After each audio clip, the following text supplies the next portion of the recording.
The fundamental concepts of what all is Java made up of shall be briefly touched here, just as a reminder to you. This will help you feel comfortable while solving the problems given to you in further sessions. While seeing a Java code, whatever one sees on screen has a definite purpose. Each of such purposeful entity is called a token. The screen here will give you a quick overview of each type of token. Keywords.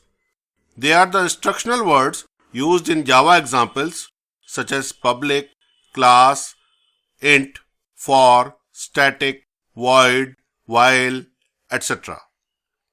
Identifiers are the user-defined data item names, class or function names, etc. Literals are user-provided constant values like strings, numbers, etc. Operators denote the action-oriented connections between entities. Actions should be assignment, arithmetic calculation, condition, evaluation, etc. Separators provide boundaries between the entities to identify them properly, particularly while compilation. And lastly, the comments token allows to put meta information for documentation purposes. This information is supposed to be ignored while compilation. Unlike many other languages, data types in Java are independent of system architecture and are defined with the specific type and size they occupy in memory.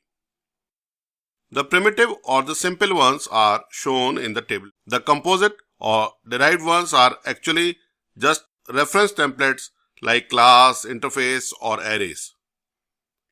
The popular implementation of string in Java is using the class name as a string.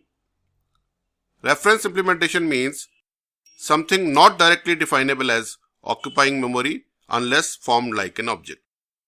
Array is just a predefined name given to a series of similar type of contiguously placed primitive data elements. Java allows limited type conversion by casting of data into different type. The casting syntax is as provided below. The casting that results in no loss of information is shown here. Some conversions are automatic. For example, a byte can automatically get fitted into an integer, so following statements are valid. Programming operations are performed by using some kind of connections between expressions made up of keywords, separators, identifiers, and literals. These connections are done with the help of operators. These can be categorized as assignment operator, which is the equal to sign arithmetic operator like plus, minus, multiply, divide, and mod operators. Unary operators like unary plus, unary minus, increment postfix or prefix, decrement postfix or prefix, or logical complement operator. Relational operators like equal to check, not equal to check, greater than, less than, greater than equal to, less than equal to. Conditional operators like and, or ternary operator to form if then else type expression.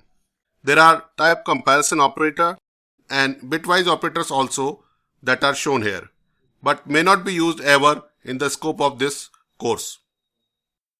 You may also see shortcut operators like assignment operator merged with additional operator. For example, A is equal to A plus B may be written as A plus equal to B. Other similar assignments can also be made. Expressions which are combination of identifiers, literals, operators, etc. will evaluate to a particular value. This evaluation is, however, bound by the rule of precedence of operators, which are quite similar to BODMAS rule that we learnt in primary classes. Here is a quick reference table for your review. Observe few simple rules like higher level precedence is evaluated first. Operators with more than one operands, which are called binary operators, follow left to right order of associative evaluation. Exception to this rule are assignment operator and ternary operator.